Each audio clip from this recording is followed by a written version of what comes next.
नागापूर ते निंबळक रस्त्यावर कंपन्यांच्या वाहनांचे अतिक्रमण, वाहतूक शाखा निद्रिस्त, 2 दिवसात कारवाई न झाल्यास आंदोलनाचा इशारा.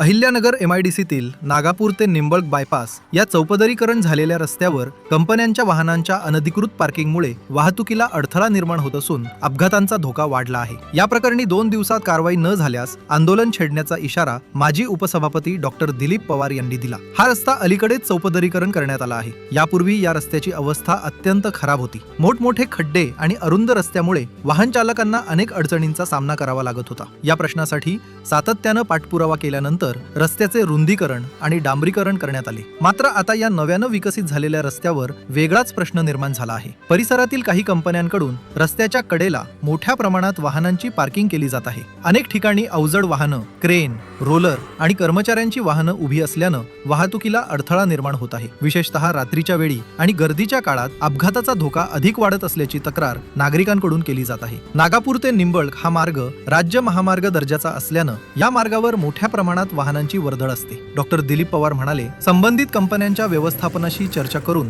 वाहनांची पार्किंग कंपनीच्या आवारात करण्याची विनंती करण्यात आली होती. मात्र याबाबत अद्याप कोणतीही ठोस कार्यवाही झालेली नाही. दुसरीकडे काही कर्मचाऱ्यांचं म्हणणं आहे की त्यांना कंपनीच्या आवारात वाहनं उभी करण्यास परवानगी दिली जात नसल्यानं सार्वजनिक रस्त्यांवरच वाहन पार्किंग करावी लागत आहे. या प्रकाराकडे वाहतूक शाखेकडूनही दुर्लक्ष होत असल्याचा आरोप करण्यात आला आहे. अनेकदा तक्रारी करूनही कारवाई होत नसल्यानं नागरिकांमध्ये नाराजी व्यक्त होत आहे. दरम्यान येत्या 2 दिवसात अनधिकृत पार्किंग करणाऱ्या वाहनांवर आणि संबंधित कंपन्यांवर कारवाई न झाल्यास तीव्र आंदोलन छेडण्यात येईल असा इशारा डॉक्टर दिलीप पवार यांनी दिला. तसेच प्रशासनानं तातडीनं हस्तक्षेप करून अतिक्रमण हटवावे अशी मागणीही नागरिकांकडून करण्यात येत आहे.